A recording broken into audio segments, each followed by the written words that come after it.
What is up, Goblin Gang? It's your boy, Goblin Ringleader here, back with another spicy limited video. But first, we're going to talk about Standard today, because there was 7 recent bans, and... Alex? Jack? What are you doing here? I'm streaming on my channel, Goblin Ringleader.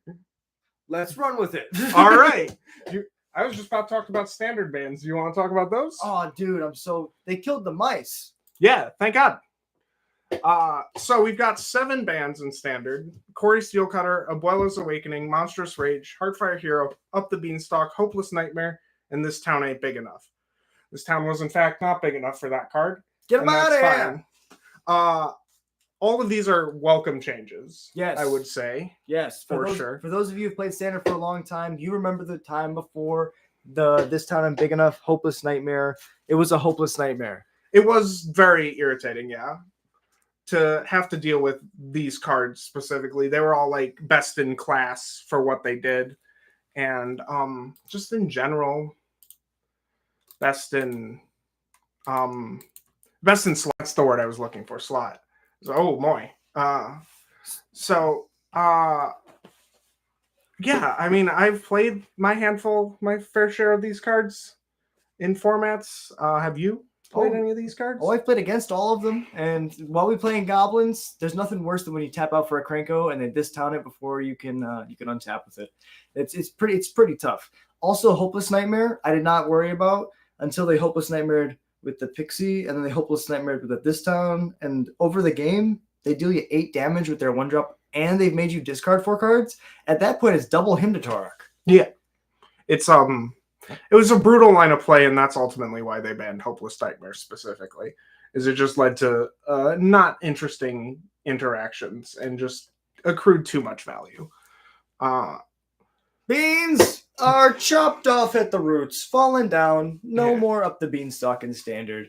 Those of you who love to play Domain, I am so sorry. You shall no longer have. That was me. Those of you who play Domain in Standard shall no longer be doing the Beanstalk, and that's fine, right? Because like Standard cards nowadays have built-in card advantage on almost everything. Yeah, but I wanted my advantage to come from a 2-mana enchantment that did nothing. No, exactly. Maybe banning it will actually make the deck stronger because it's not held back by these old constructs like card advantage. No. Domain is probably gone, at least in the version that we're thinking about. Overlords might still exist. I've seen it once on the ladder since, but the Zur version. Yeah, the Zur version. But we're losing Zur, we're losing Leyline Binding. So like most of the reason to play it, and we're losing Atraxa soon. So most of the reason, if not all the reason to play it, is gone. So I think we can pretty much call this stream the funeral for Domain, and that's fine. Just take the flaming arrow, put it on the barge, watch it go into the sunset. In the Heartfire Hero is a perfect segue from that. The most busted mouse in the mouse package, I think it's actually Manifold Mouse, but this is the one that allows your opponent to be in a position where they can't really win the game anymore. If you have a Heartfire Hero in play and it's a 3/3 and you're at 3, if you don't have a way to exile it and it dies, you die. Like it's one of those cards where once you start to, it's a 1-drop Screaming Nemesis in some cases, and that's just not supposed to happen. I agree. Your analogies are fine. Not exactly the analogies I would make, but they are good. And then Monstrous Rage is also banned. That was the big one, I feel like. You called that one. I was unsure about that, but after I watched your video on it, I was more convinced. I was convinced by your discussion about it. Just losing like the best in slot combat trick of maybe all time, potentially, will really weaken the red decks, as we've already seen on the ladder. Red is falling off a little bit and making room for other slower decks, which is exactly what they wanted with the ban of Monstrous Rage, Heartfire Hero, Corey Steelcutter. They wanted to make the slower decks more viable. Also, Hopeless Nightmare to some extent too, because that deck was fast. Yeah, exactly. Now, I've still been seeing that mono black discard deck with Bandit's Talent for some reason. People still think that deck is playable. And it got a game off of me today, but like, then you beat it. Then you beat it. Okay, like sure. I play mostly best of 1 at the moment. No, that's fair. But yeah, so I read through the entire list with my buddy Texas, just reading it to him while he was playing Hitman. It was very fun. The person who wrote this part of the article just like writes really funny, and I don't think they mean to. Sure. Because like some of these paragraphs go so hard and they don't need to. Okay. Let me find. Do you want to read it out loud, or just I just want to find you like the snippets? Well, then let me talk about abuelos while you do that. So you can keep looking. I found it. Oh, do the thing. All right. So my favorite line is just Wizards acknowledging their mistake in Corey Steelcutter. More or less so, this is the closest we'll get to an apology for this card. At this point, it's clear the tools to challenge Corey Steelcutter's dominance don't exist in the environment. For these reasons, and in the interest of metagame diversity, Corey Steelcutter is banned. It's a 2-sentence paragraph, and it hits like a freight train. That is insane. Yeah. It's just this. It's a clean smack, and Corey Steelcutter, sit down, go over there, get out of here. And then they were like, and now we're like, all right, so we got rid of Steelcutter. Now we have to get rid of a bunch of other stuff too, because otherwise the meta is just going to go back to what it was before Dragonstorm. Yeah. And they don't want that either. They want new decks to exist in the meta. And that's why they banned 2 cards out of Mice. They banned the key piece to Azorius Omniscience. They banned Beans in Domain just to like make that deck rotate sooner, which is fine. And this town was like another card that kind of like came out of the woodwork. Nobody really expected it until like a couple weeks into the format, and then they saw, oh wait, we can target our own enchantments and hopeless. Two cards out of a deck that was even before Aether Drift, right? Like that was a prominent deck for a long time before Aether Drift came out, and so they want to ban almost all of the huge like of the meta, right, decks, so that maybe like other brews can come out. And I think that when you have so many different cool cards like in Final Fantasy and Aether Drift and Tarkir, maybe we see a 5-color Dragons deck now, right? Like maybe you can do anything now that we have like Starting Town, and brewing is one of the best parts about playing Standard. And when there's a deck that punishes the brewing, it's good that Wizards was proactive in trying to prevent that. Yes, I agree. I think that despite a lot of people's grievances with ban announcements in general, I think that more bans are generally good for a format. Too many bans become a problem, but in this case, I feel like they hit the sweet spot. They also discussed, they didn't really allude to it too much, but they did discuss that they were looking at Stormchaser's talent for this ban announcement. Yeah. And ultimately decided on this town ain't big enough simply because you can loop those 2 cards. It's ridiculous. And that's very oppressive in the late game out of the Pixie decks that are playing blue. And just the blue decks in general that are playing both of those cards. Yeah. And I honestly want to talk about Omniscience real quick, because that's a deck that I'm a combo player. I love combos, but a turn for a blue-white deck that is able to play a control strategy to stop the best deck of the format, which is mono red, or depending on like what splashes you think, but like and is it as well, like being able to play 4 temporary lockdown down in the main, counter magic, a bunch of removal, and then cantrips that put cards in the graveyard. Being able to have a bunch of different ways to consistently stop your opponent from dealing you damage, and then end the game on the spot with an enchantment, which is statistically one of the harder permanents to deal with. Mm-hmm.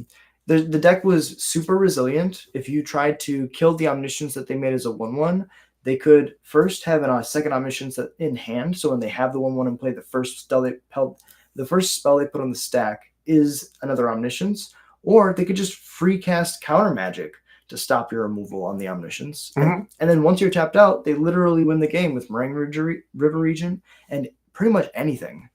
So I think getting rid of it's super important for the format, because if the aggressive decks aren't able to pressure Omniscience, then it becomes the de facto best deck. Yes.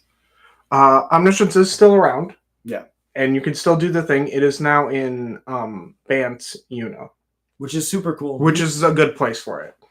Bant Una being the worst version of the Una decks. Absent is better. Yeah. Because it just is more threat dense. Yeah, and you don't have to worry about like trying to do something that half of the time just won't work.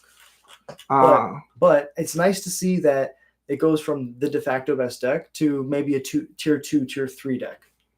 Yeah, exactly. It's yeah. I mean, in the case of Omniscience, blue-white Omniscience, that deck is dead. I saw somebody playing blue-white control with Omniscience in their deck, and it felt very bad to see because they were just trying to hard cast it. Yeah, that's a terrible plan. Yeah, so it's going to be one of those things where you can play brews now, and so I think some of the biggest winners coming as we go into Edge of Eternities are going to be like spicy brews. Like I've had a lot of success in the ladder with goblins because a lot of people are like testing and like experimenting, and historically right after bans is the best time for goblins because like we are always at the same speed. The entire format has shifted now. Mm-hmm. People are no longer playing temporary lockdowns as much as they used to because the best deck is no longer something that dies to temporary lockdown. You're going to be playing a bunch of mid-range piles. And when you're just trying to have a bunch of mid-range wars, the red aggressive deck that we raced mice actually at the NRG, I went 50-50 with all of my mice matchups. I won 2 games and lost 2 games against them. So I'm literally 50-50 against the old school mice. Okay. Which is crazy because they were doing Monstrous Rage Manifold Mouse things, and I was going play Howl Squad Heavy, play Krenko with a Lord on 2, like attack for 8 on turn 4. Like I was able to have blockers. Torch and Suplex did the Lord's work. Like in the early game, you slow them down just enough, and then you have Howl Squad Heavy and a Krenko giving you enough blockers to not die to a double striking Trampler.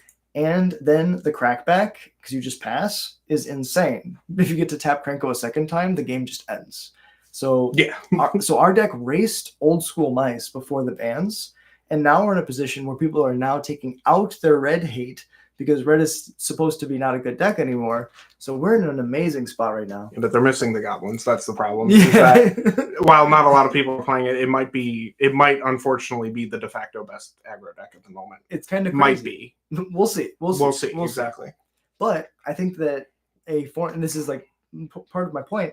If the format is able to be in a spot where goblins is the best de facto red deck or aggro deck, I think that's a good, amazing spot for the format to be in because that means that any deck statistically has a chance. Mm-hmm.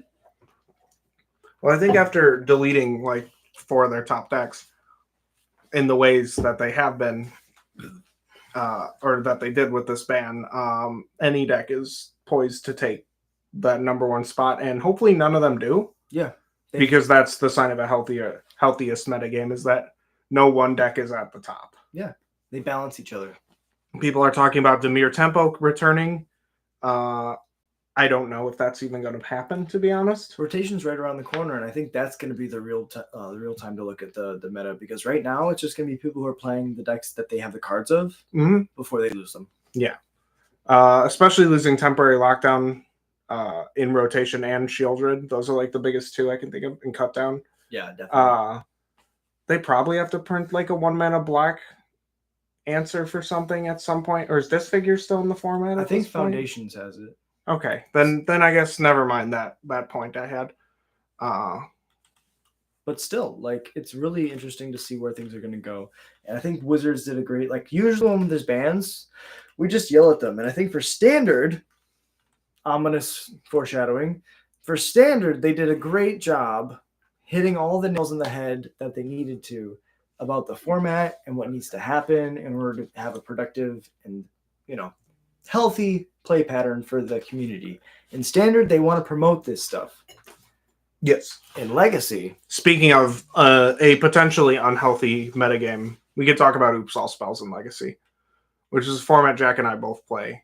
Not nearly as competitively as Standard, at least for me. Definitely. This article, talking with like real entrenched Legacy players a lot that I have been, is like a slap in the face to the Legacy community. Talking about how Oops All Spells is a very intensive or a very hard to pilot deck, which it is not. No. And the fact that people are talking about Entomb going potentially because like Reanimator is still the best deck in Legacy even after the bans, and not having Entomb would open up the format. But people really want this deck to go away. It's just annoying, and I don't blame them.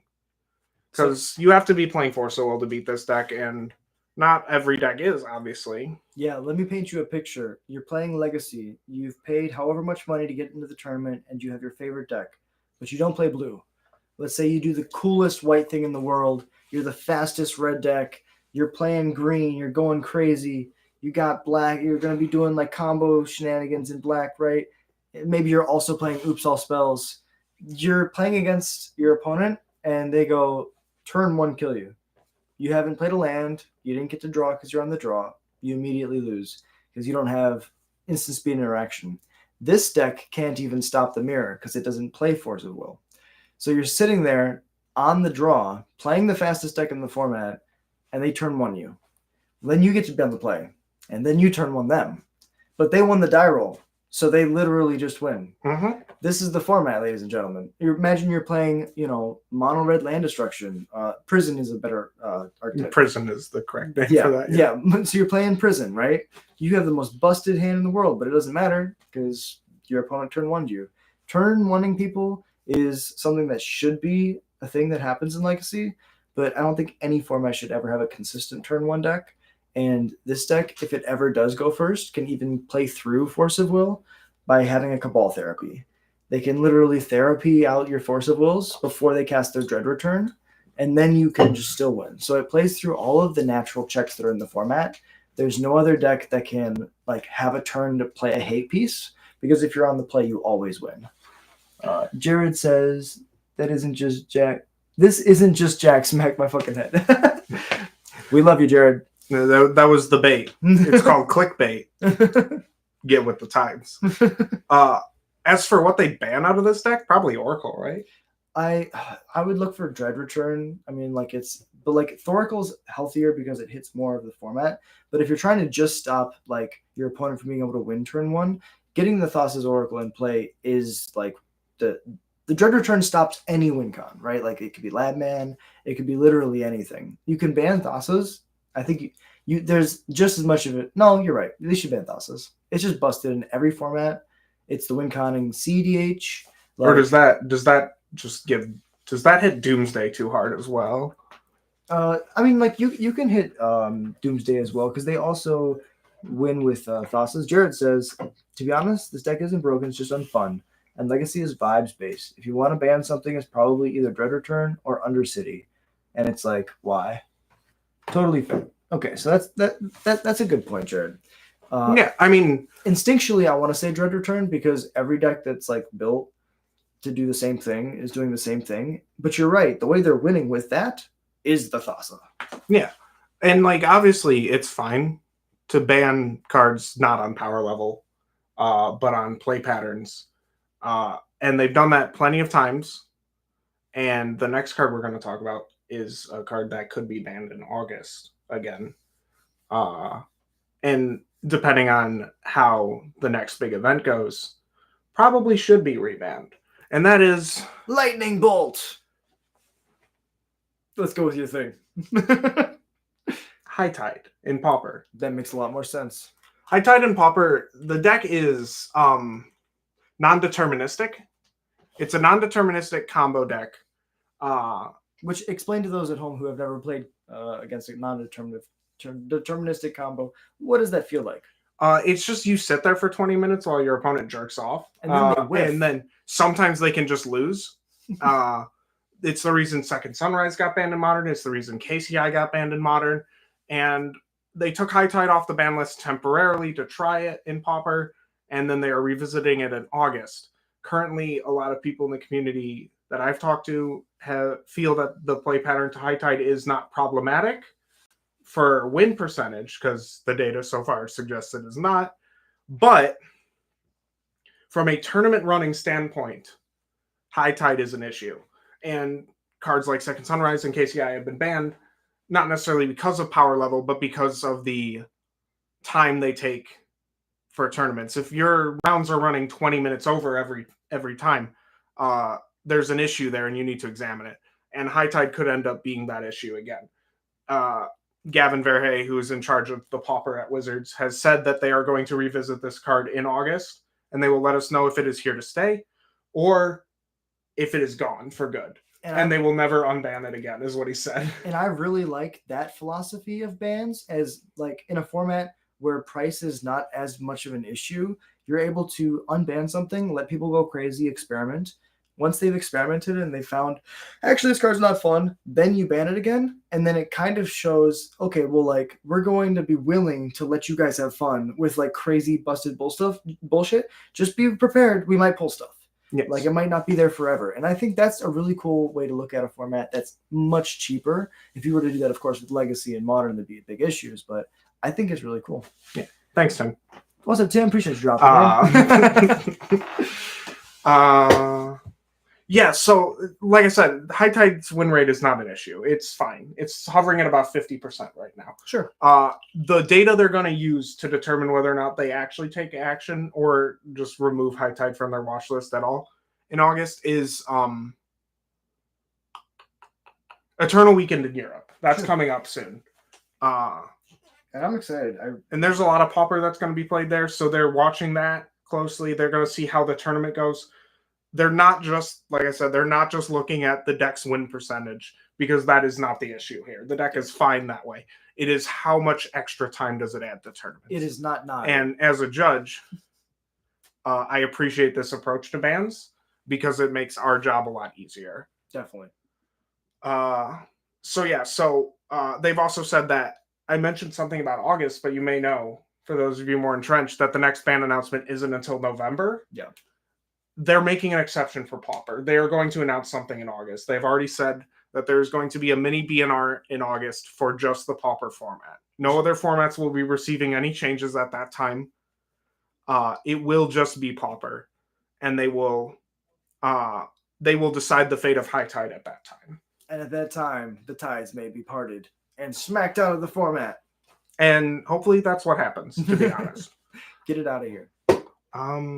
We could talk about Alchemy, but I don't think anybody cares. I don't think it's a real format. No, well, I can. Damn it. But it's not a real format. They just got rid of Corey Steelcutter, which is great. Get it out of here. I don't mind Corey Steelcutter, but the thing is, I'm okay with playing through pretty much anything. I listen to my friends, though. When all start complaining about the same card, that's how you know it's an issue. Yeah. If like one of your friends or two of your friends is complaining about something, sometimes that's just a bad matchup. They have a really bad beat story. Yeah. If everybody's saying the same thing consistently, that's the consensus of the Magic community, and there should be changes. Yeah.